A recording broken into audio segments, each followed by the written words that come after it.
무리하게 탑승하지 마시고 옮기지 마세요. 사람들로 빽빽한 열차 안.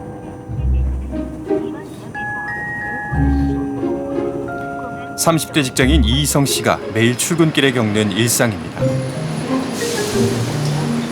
출퇴근 시간에 사람이 너무 많아서 숨쉬기가 힘들 정도로 사람들이 너무 많고, 그리고 이제 아무래도 사람들이 많다 보니까는 큰 짐을 들고 탈 수가 없어요. 김포와 서울 간 교통체증을 덜기 위해 2019년 개통된 김포 골드라인. 그런데 평일 출근 시간대 혼잡도가 250%가 넘습니다. 호흡곤란으로 실신하는 사례도 잇따르다 보니 골병 라인이란 오명이 붙었습니다. 저기요. 좀 씁쓸하긴 한데 저런 분들이 평상시에 굉장히 많이 있습니다. 뭔가 대책이 있었으면 좋겠습니다. 2020년 기준 김포시 인구를 40만 명으로 예측하고 총 사업비 1조 5천억 원에 맞춰 역사도 두량 규모로 건설됐습니다. 그런데 김포시 인구는 올해 51만 명을 넘었고 현재 70만 인구를 목표로 하고 있습니다. 총액비가 너무 많이 들면 시의 재정 부담이 있기 때문에 그것을 컨트롤하려고 하는 중앙정부의 그런 의지들도 있었죠. 그런데 이분들은 40만에 딱 고정돼 있던 거예요. 그러니까 40만이니까 일량이면 충분하다고 보는 거죠, 중앙정부에서. 반면 전이었 단판인 수도권 철도도 있습니다. 일명 누워 타는 지하철. 2007년 개통한 인천공항철도입니다. 6량의 전동차의 승객은 48명 뿐입니다. 수요 예측이 과장되다 보니 개통 직후 이용객 수는 예측의 8.1%에 불과했고 올해도 28%에 머무르고 있습니다. 70만 명 정도의 하루 수요를 예측을 했는데요. 그게 뭐 전체 열차에 지금처럼 하루 종일 지옥철로 수송을 해야 해도 나오기 힘들까 말까 하는 그런 정도의 수요거든요. 인천공항철도 총 투자비는 4조 6,354억 원. 이 가운데 민간 자본이 들인 돈은 3조 4,990억 원입니다. 그런데 정부는 민간 자본과의 계약에 따라 이미 4조 2,300억 원을 지출했고 2040년까지 약 6조 원을 보조금으로 추가 지불해야 합니다. 세금으로 지은 골병 라인과 민간 자본으로 추진된 누워 타는 지하철. 이해하기 힘든 민자 사업의 30년 역사를 들여다봅니다.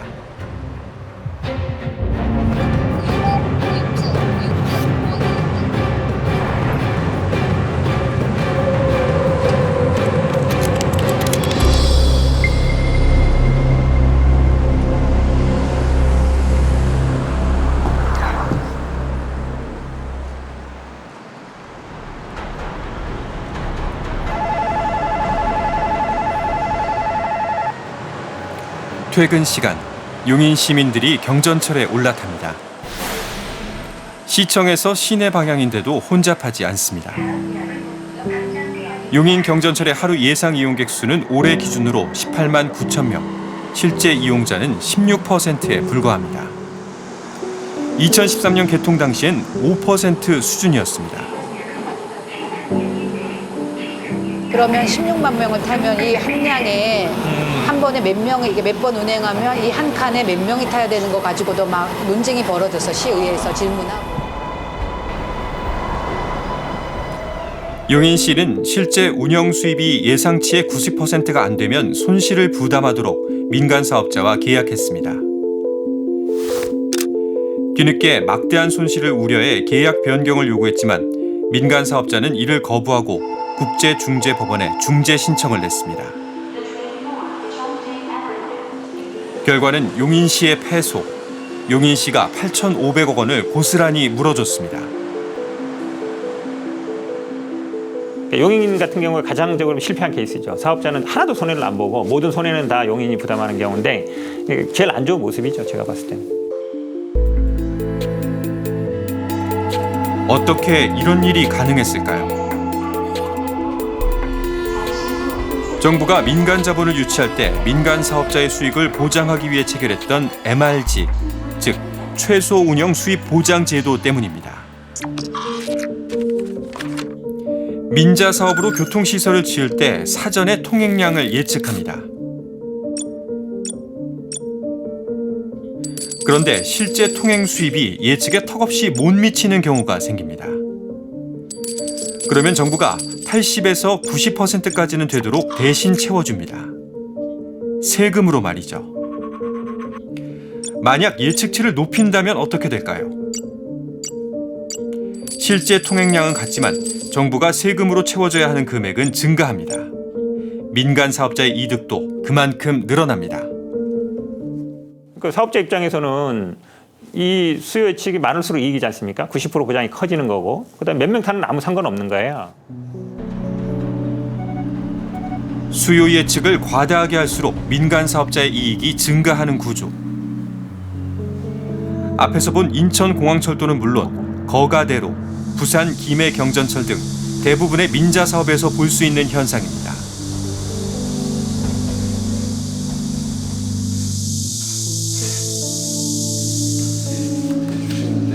그렇다면 정확한 수요 예측이 가능하긴 할까요?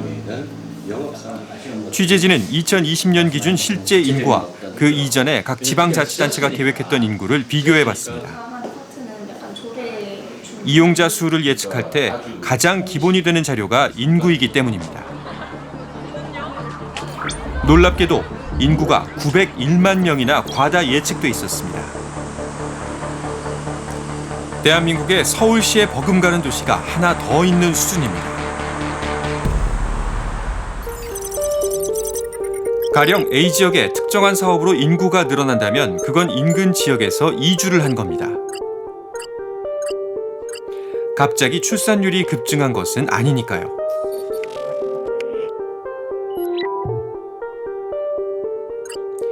하지만 지자체는 B, C, D 지역에도 비슷한 사업을 하면 인구가 늘어날 거라고 해석을 해버립니다.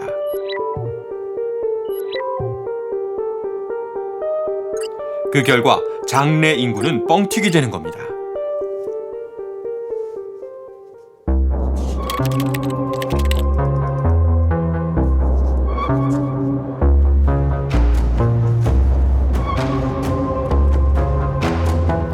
경상남도가 마산과 거제 지역 개발을 위해 추진하고 있는 해상도로. 2년 전 육지 구간 공사는 마쳤지만 바다 쪽으로 더 뻗어가지 못하고 있습니다.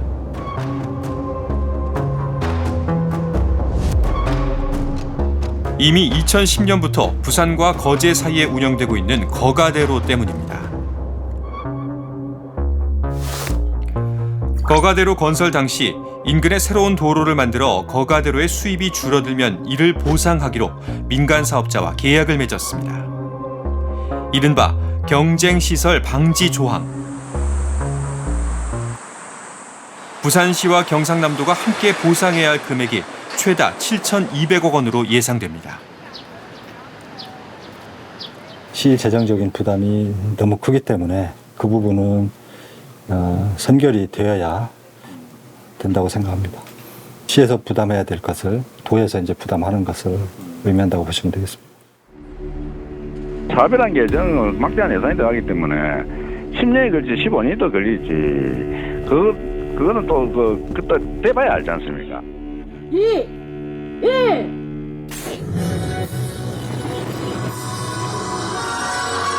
인천시가 인천 육지와 영종도 사이에 짓고 있는 제3연륙교 역시 마찬가지입니다. 새 다리 건설로 인천시가 인근 영종대교와 인천대교, 민간 사업자에게 보상해야 하는 돈이 4,900억 원가량. 인천시는 이 돈을 제3연륙교 통행료에서 충당해야 합니다.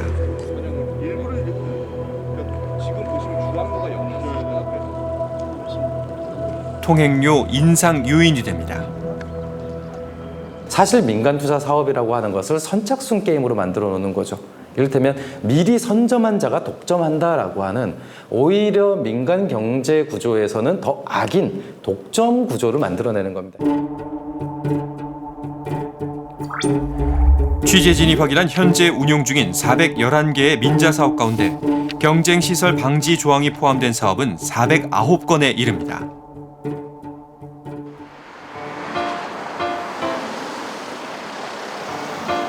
민자 사업자가 과도한 이익을 챙기는 방법도 있습니다. 고금리의 후순위 채권입니다. 민자 사업자가 시설을 운영하기 위한 회사를 설립합니다.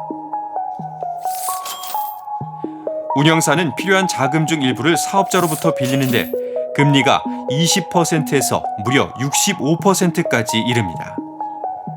운영사라고 비싼 금리로 돈을 빌리고 싶을까요? 민자 사업자의 직접적인 통제를 받기 때문에 빌리는 게 아니라 빌림을 당하는 겁니다.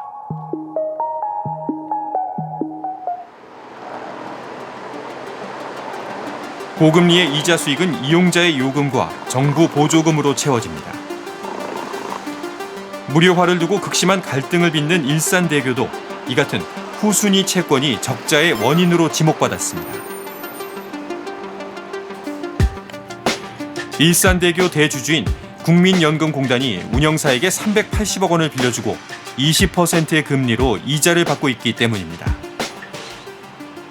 장부상으로는 아마 일산대교 주식회사가 수익이 안 나는 거죠. 그런데 아시는 것처럼 구조적으로 이거는 자기가 자기한테 고금리로 대출을 해주고 그것을 회수하는 방식으로 해서 실제로 국민연금이 투자한 돈의 대부분은 다 이제 환수가 되고 뭐 곧 얼마 지나지 않으면 뭐 전체 대금을 인수한 대금도 다 환수를 하게 되는 거죠.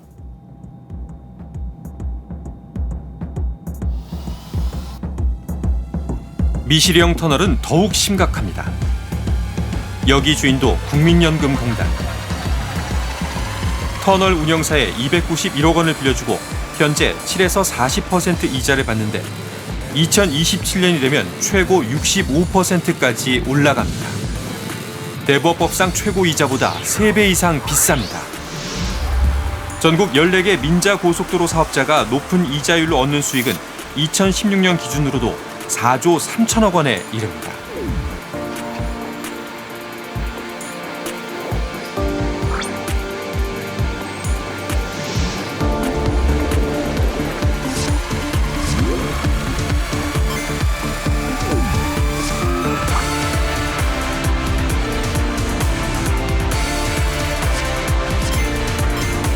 대한민국에서 민자 사업하면 빠지지 않고 등장하는 게 맥쿼리 한국인프라2 융자 회사입니다. 최소 운영 수입 보장 제도와 과도하게 예측된 수요량의 결합, 그리고 경쟁시설 방지 조항 등은 맥쿼리에 막대한 이윤을 안겼습니다. 맥쿼리는 정부 정책과 법에 따라 국민들에게 다양한 투자 기회를 제공할 뿐이라고 주장하지만 이용 주민들과 지방자치단체들에게는 막대한 부담이 됐습니다.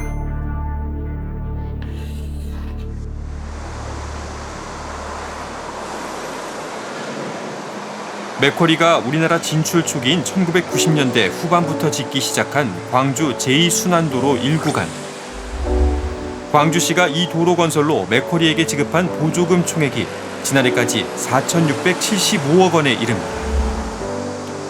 민간 사업자 투자비 1,816억 원보다 2.6배나 많습니다.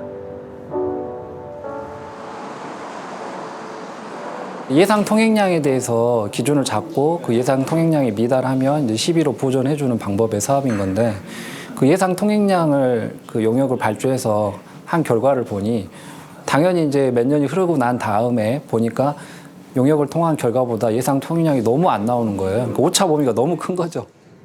국내 최초 외국사가 주관한 민간 투자 사업. 민자 사업을 발판으로 맥쿼리 한국인프라는 이제 대한민국의 대표적인 우량 배당 주식이 됐습니다. 민간 투자 사업의 프로젝트 매니지먼트 도입. 2000년도 중반쯤 회사들이 미분양 아파트 때문에 엄청나게 어려운 거예요. 민자사업 지분을 팔아서 유동화시킨 거죠. 그때 바로 맥쿼리가 등장합니다. 그러면서 건설사들이 가진 그 SOC 지분을 사는 거죠. 너무 좋은 거죠. 그런데 이 사업들의 또 공통점은 뭐가 있냐면 다 MRG가 있었던 거예요. 대부분.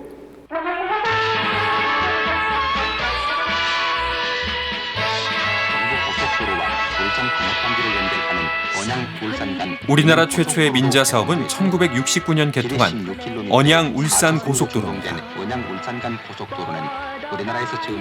경부 고속도로와 울산 국가산업단지를 잇기 위해 민자 사업으로 추진했습니다. 이후 간헐적으로 추진됐던 민자 사업이 활성화된 결정적인 계기는 대한민국 국가 부도 위기, IMF 사태였습니다.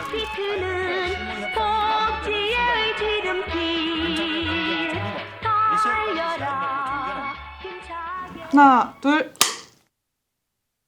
네, 교수님, 1998년도 당시에 범정부 대책회의에 참석을 하셨지 않습니까? 예. 참석하시게 된 경위를 조금 설명해 주시면요. 예, 그 당시 제가 이제 한국해양수산개발원의 항만연구 본부장을 이제 역임을 하고 있었는데, 이 우리나라가 IMF 구제금융 하에서 정부 재정으로는 도저히 그 사회 간접자본 시설을 확보할 수 없다, 이런 판단에 기획재정부를 중심으로 해서 대책반을 꾸리게 됐습니다. 우리는 지금 IMF라는 최악의 경제 위기를 겪고 있습니다. 경제를 진작시키기 위해 부족한 인프라 시설을 확충해야 됩니다. 그런데 지금 상황이 쉽지가 않습니다. 그래서 정부는 국내외 자본을 유치해 위기를 탈출하려고 합니다. 99년부터 2003년까지 약 5년간의 우리나라 그 SOC에 대한 그 재정 투자 소요를 103조 원으로 이제 추산을 했었는데, 가용할 수 있는 재정은 50조가 안 되는 거예요. 네, 그 투자자들에게 안정적인 수익이 보장된다는 확신이 필요합니다. 네? 사업 시행자가 잘못을 하더라도 80-90%는 정부가 매수를 해줘야 되고요.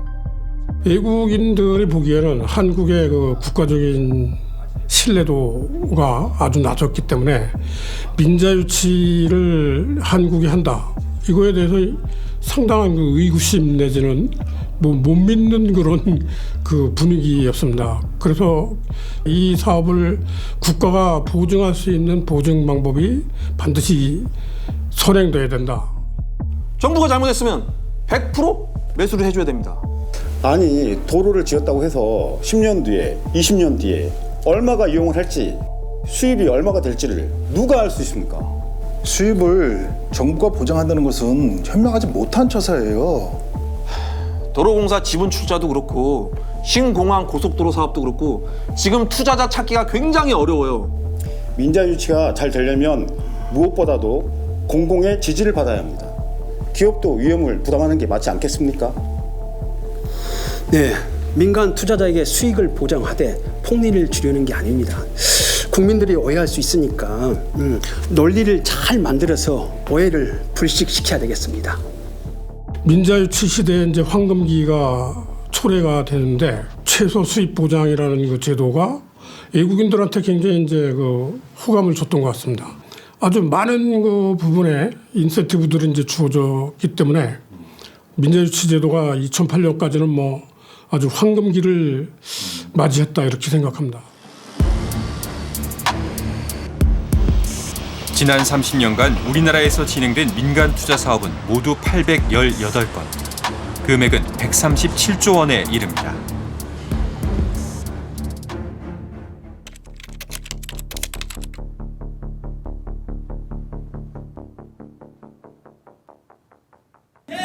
대원 청약 계약 이대로 이행하라!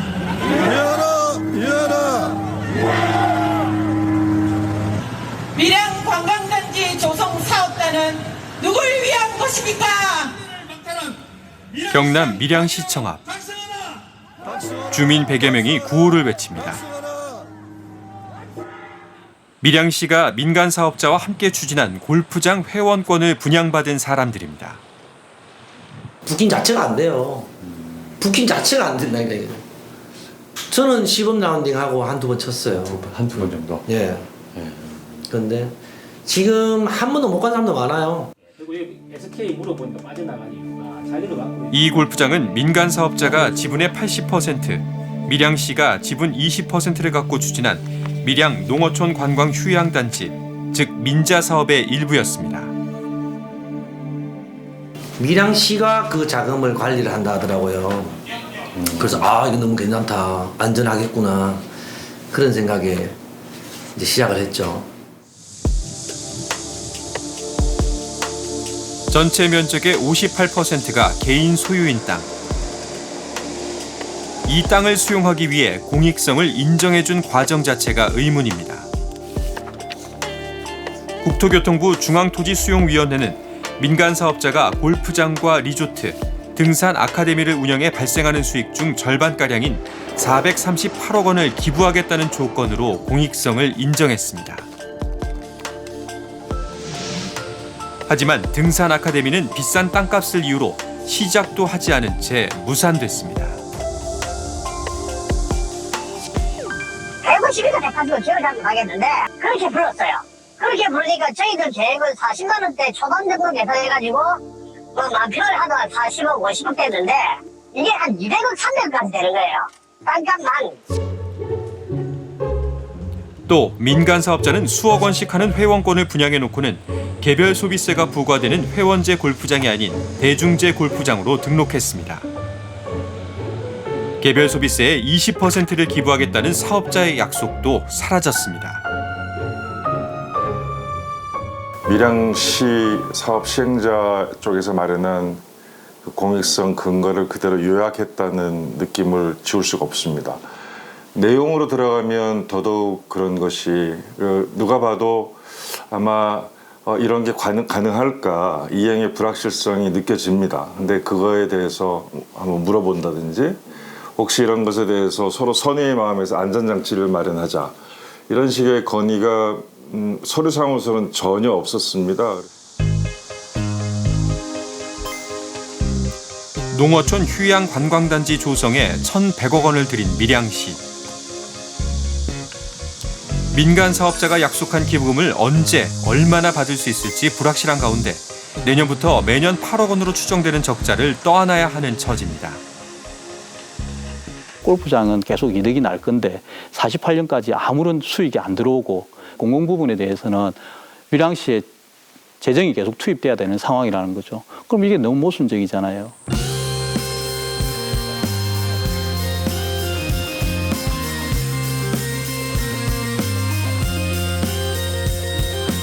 민자 사업이 성행하다 보니 사기가 끼어들기도 합니다. 경남 합천의 호텔 공사 현장.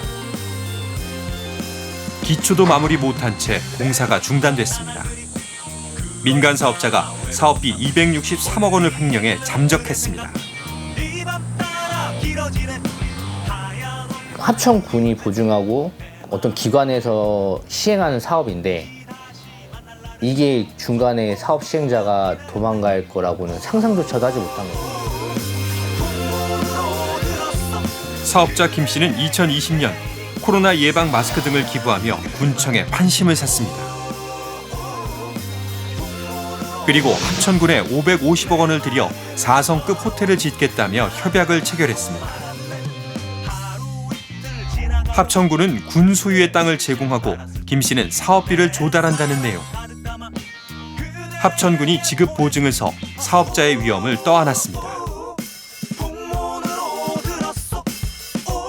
처음에 저도 몰랐지만은 소개해준 사람 그리고 김기행이를 잘 아는 사람 주위에 하던 사람들 아닙니다.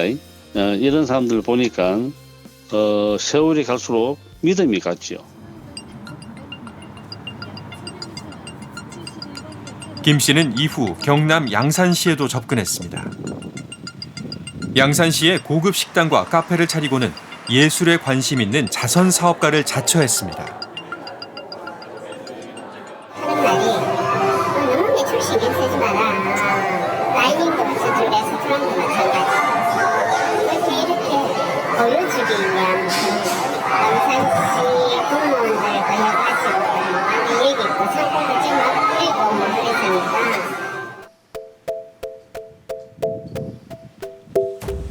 김 씨는 도주 넉 달 만에 붙잡혔지만 횡령한 돈을 환수하기 어려운 상황입니다.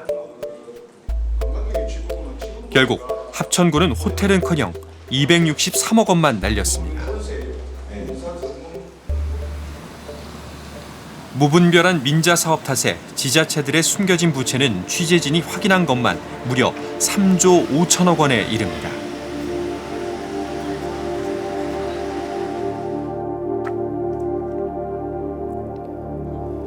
지자체 민자 사업이 부정으로 얼룩지는 건 지방의회의 허술한 심사 과정도 한몫하고 있습니다.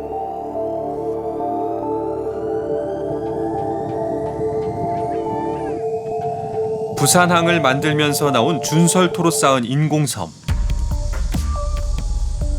이 인공섬에 골프장과 호텔 등 관광 레저 단지를 민자 사업으로 짓기 위해 2009년 경남개발공사와 창원시가 민간 사업자와 계약을 체결합니다.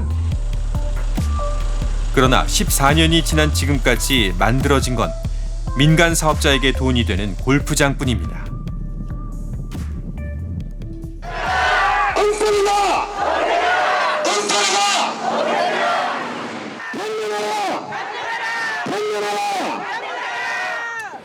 이 민자 사업이 좌초된 계기는 2014년 사업자에게 유리하도록 계약이 갑자기 변경됐기 때문입니다. 원래 계약엔 없던 민간 사업자 투자비를 보증하는 조항이 생겼습니다. 창원시와 경남개발공사가 지급해야 하는 투자비는 2천억 원에 육박합니다. 그런데 누가 계약 변경을 승인했는지 책임지는 사람이 없습니다. 제가 말씀을 드리잖아요. 그런 합의점이 여러 가지고 저희들 조세 맞고 연결전에 시장님한테까지 받았죠. 지금 한 둘이서 시장님이 진행이 있었으니까. 박완수 경남지사는 관련 보고도 받지 않았고 계약 변경 전에 도지사 출마를 위해 시장직을 사퇴했다며 자신은 모르는 일이라고 말했습니다. 당시 창원시장 권한 대행의 대답도 같았습니다. 그때 예를 들어 뭐 큰 이슈가 되고 뭐 중요하고 했으면 당연히 꼼꼼하게 일이 챙겼을 건데 뭐 기억이 안 나거든요.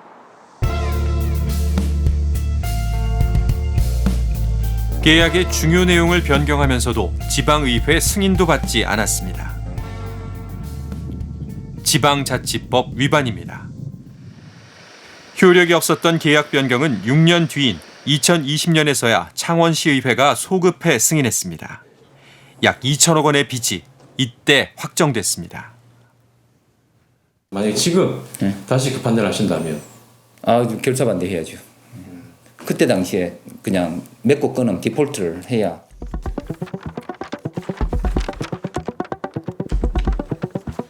민자 사업은 계약 세부 내용도 제대로 공개되지 않습니다. 공개된 협약서를 보면 민간 사업자의 수익과 정부의 부담액 부분 등은 모두 비공개로 되어 있습니다. 지방의회 심사 과정에서도 이런 정보가 공개되지 않는 경우가 많아 제대로 된 심사 자체가 불가능합니다. 실제 공개된 협약서를 보면 핵심적으로 경제적 부담 혹은 재무적 흐름이라고 하는 것에 대한 핵심적인 정보들은 다 가려놓고 있습니다. 그러니까 정부가 공개하고 있는 협약서는 그냥 글자만 있는 문서에 불과합니다. 근데 우리가 민간 투자 사업에 대해서 알고 싶은 것은 숫자잖아요.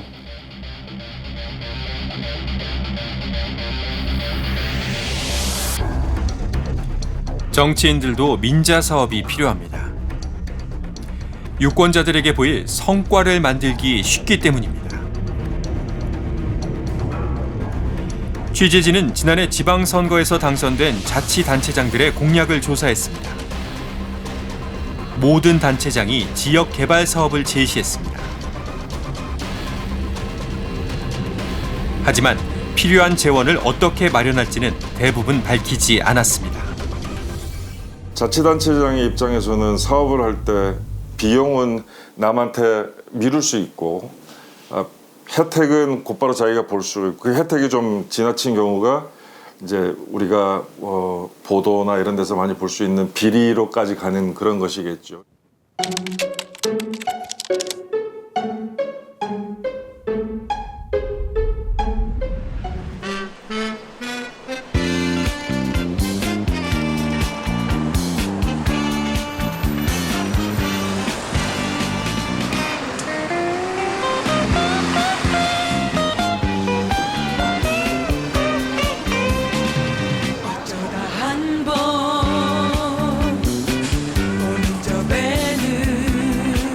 인천의 시내버스 업체. 정비소가 아니라 차고지 한켠에서 버스를 고치고 있습니다. 한 사모펀드가 3년 전 이 버스 업체를 인수하면서 차고지를 이곳으로 옮겼는데 그 과정에서 정비소가 사라졌다고 합니다.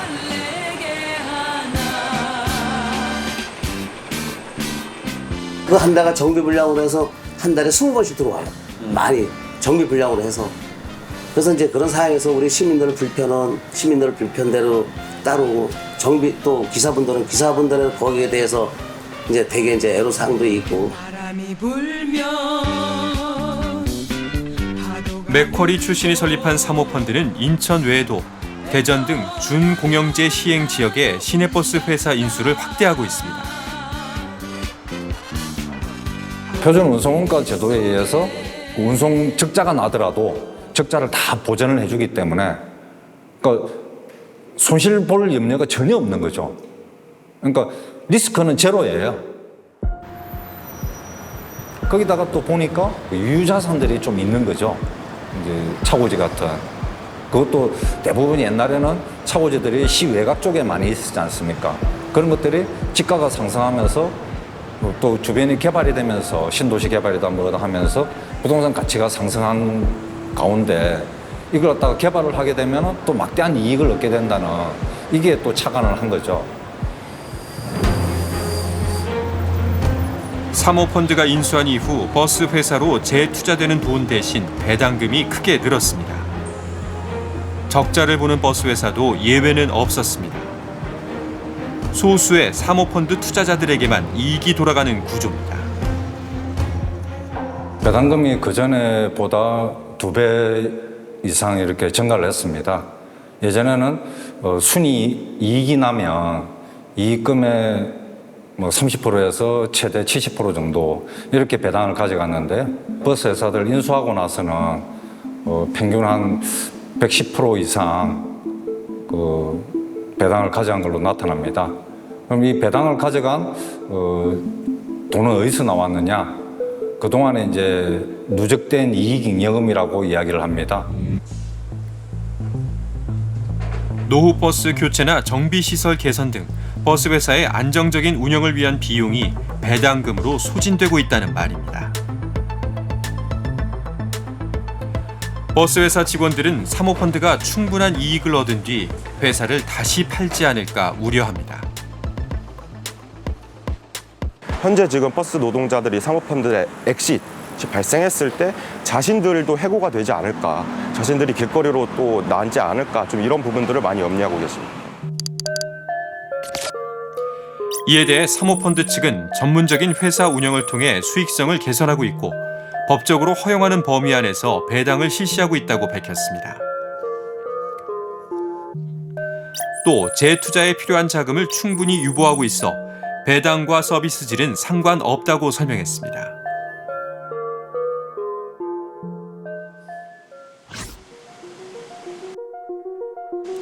전라남도 6개 지역과 광주광역시에 도시가스를 공급하는 한 회사.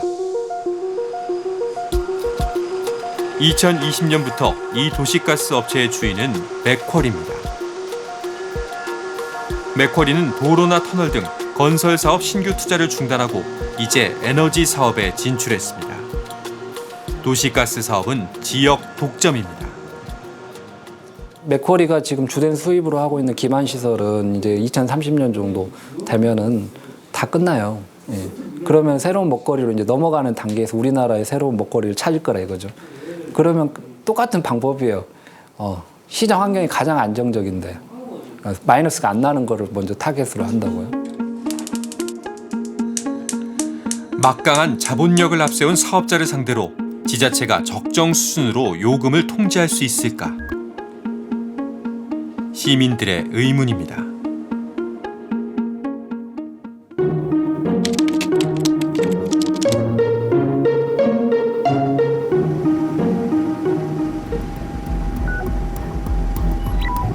(2012년) 일본 야마나시 현의 터널이 갑자기 붕괴돼 9명이 목숨을 잃었습니다.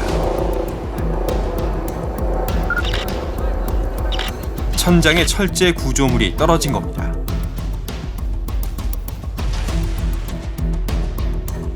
예산 부족으로 개통 이후 사고 때까지 36년간 한 차례도 교체하지 않았습니다.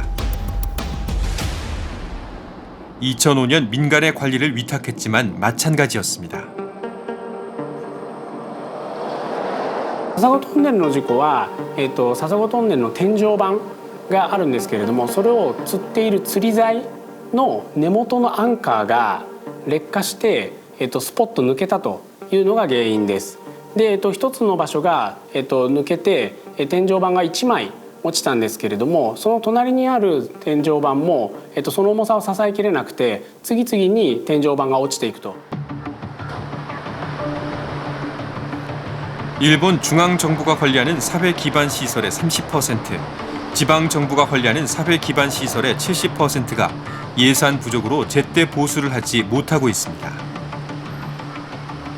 問題はその後見つかった損傷した橋梁やインフラをきちんと直せるかというところで、直すための予算や技術が足りないというのが問題になっています。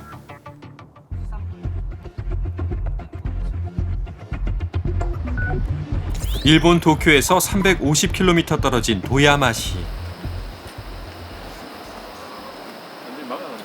하천을 사이에 두고 두 마을을 잇는 다리가 폐쇄됐습니다. 40년 전에 지어져 보수가 필요하지만 예산이 부족해 폐쇄하기로 결정했습니다. 철거 예산조차 부족하기 때문입니다. 一番近いコンビニがさ、あの橋あるもんだからさ、どれそこ行けんがやじゃな。あ、そこにもあったんですね。うん、そこな、その橋はだってさ、向かい側にあるがんだけどさ、行けんがよね。 편의점도 그 다리 건너서 ずっと大回りせんとダメ。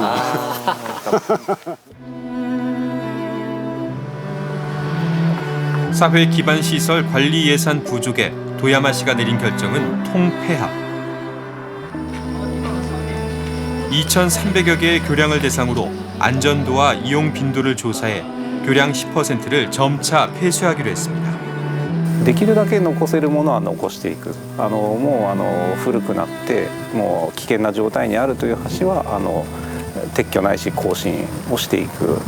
全く利用者がいないようなところであれば当然撤去していく。 하지만 도로나 터널 등 다른 시설에 대해서는 엄두도 못 내고 있습니다. いかんせん他の自治体でもそういう取り組みってまだ始まったばかりだと思いますので、これからどうなっていくのかっていうところは正直長い目で見た時にはちょっとまだ不透明なところはあるのかなと。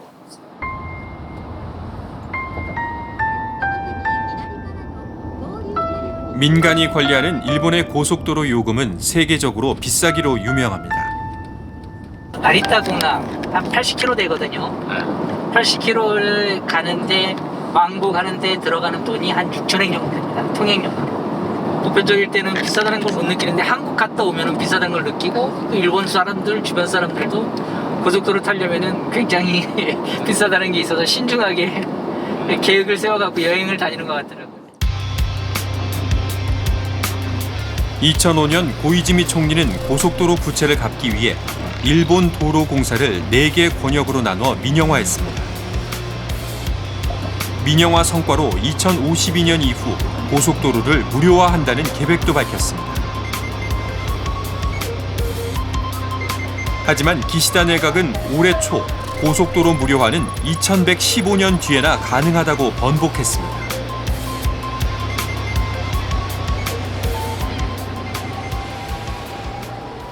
今まで無料化すると言ってきたので、それを有料で永久に有料ですとは政治的に言いにくいので伸ばすっていうことにしてますけれども、これはもう将来にわたって無料にはなりません。 또 다른 사사고 터널 사고가 일어나지 않으리라고 보장할 수 없는 상황. ちょっとタイミングが遅かったんですね。はい、ですので韓国の皆さんにはぜひその省インフラということで自分の立場で何ができるのかというのを一緒に考えていただくと。 노후된 SOC가 결국 우리에게 흉기가 될 것이다. 일본 언론의 표현입니다.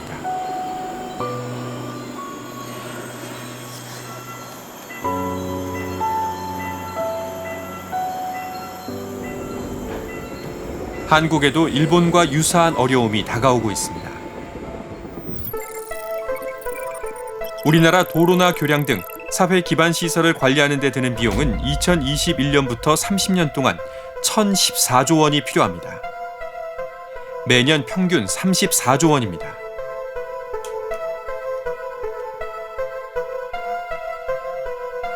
우리는 어느 시점에 이 판단을 해야 됩니다. SOC는 짓는 것도 중요하지만 이제는 폐지를 해야 되는 것도 고민을 해야 되는구나.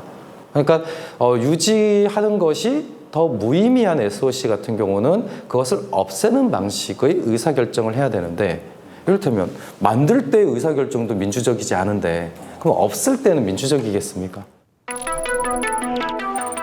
인구가 2050년 4,700만 명으로 줄어들고 생산 가능 인구는 전체 인구의 51%로 급감할 것으로 예측되면서 관리 비용은 더욱 무겁게 다가옵니다.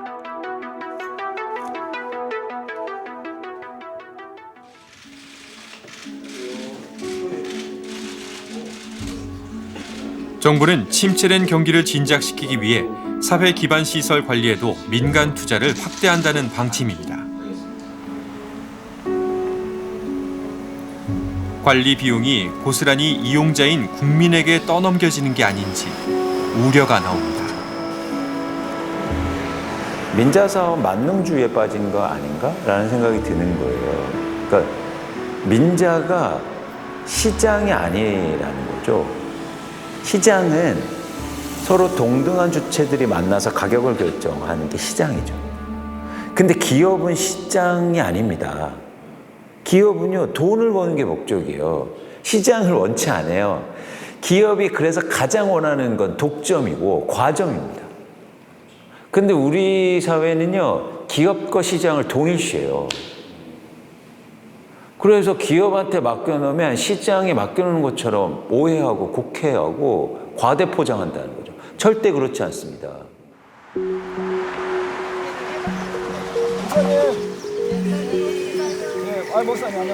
경기도 용인시에는 용인경전철 소송을 10년 동안 이끌어온 시민들이 있습니다. 2013년부터 감사 청구하고 주민소송하고 이럴 때 젊으셨어 보니까 벌써 10년이나 됐나 봐요. 10년 감사는 변한다는데 지자체가 변해야 되는데요. 시장이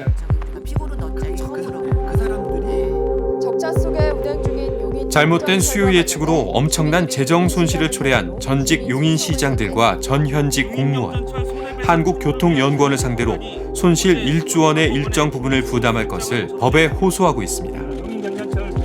우리는 그래도 한번 건드려라도 봐야 되겠다라는 생각과, 그리고 그래야 본인들도 한번 시장들이나 이런 사람들이 다시 한번 무슨 사업을 할 때 생각해 볼 수도 있고 시민들이 가만히 안 있다라고 느끼게끔 하기 위해서 이렇게 참여하게 됐던 것 같거든요.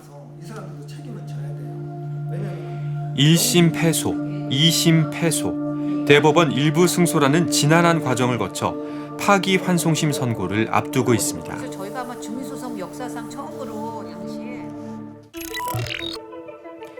민자 사업에 대한 인식조사에서 응답자의 83%가 민자 사업하면 특혜, 이권, 비리 등이 연상된다고 했고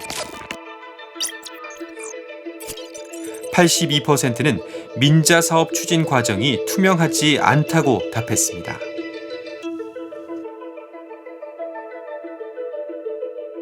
민간 투자 사업은 구조적인 사기인 겁니다. 시민들 입장에서는 되게 억울하고 짜증이 나지만 누군가에게도 책임을 물을 수 없는 그런 것들이 반복되는 거죠. 이를테면 정치인이 책임을 지겠습니까? 그때 의사결정을 했던 시장이 책임지겠습니까? 아니면 사업을 시작한 편임시장이 책임을 지겠습니까?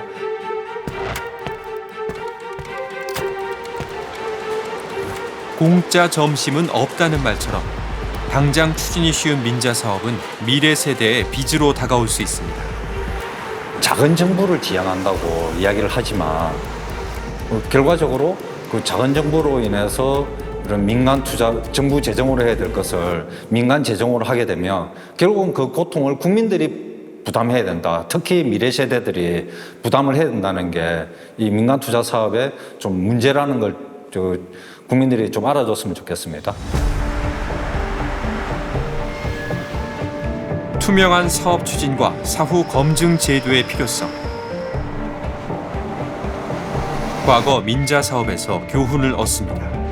과거로부터 지금까지 이루어져 왔던 민간 투자 방식에 대한 어떤 보완이라든지 점검 차원의 문제가 있고, 지금부터 새롭게 투자하려고 하는 그 부분을 어떻게 과연 국가 재정의 문제하고 민간 투자 방식의 문제하고를 조화시킬 것이냐 하는 이 두 가지 측면을 다 고려하고 살펴야 될 때가 지금이 아닌가, 저는 그렇게 보고 있습니다.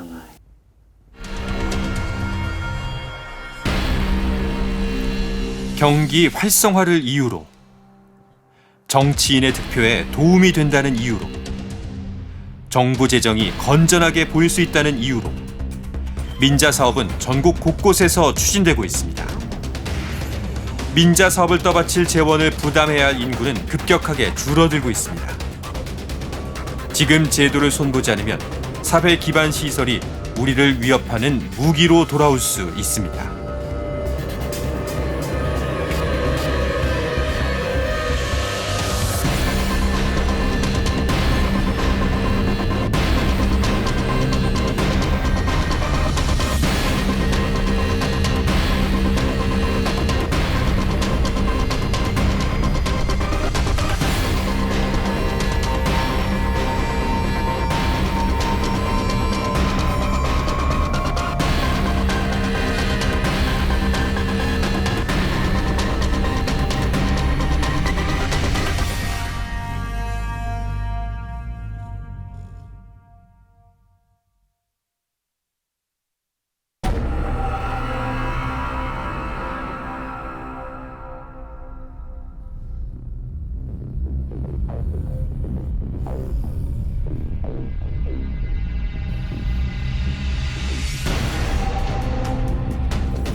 KBS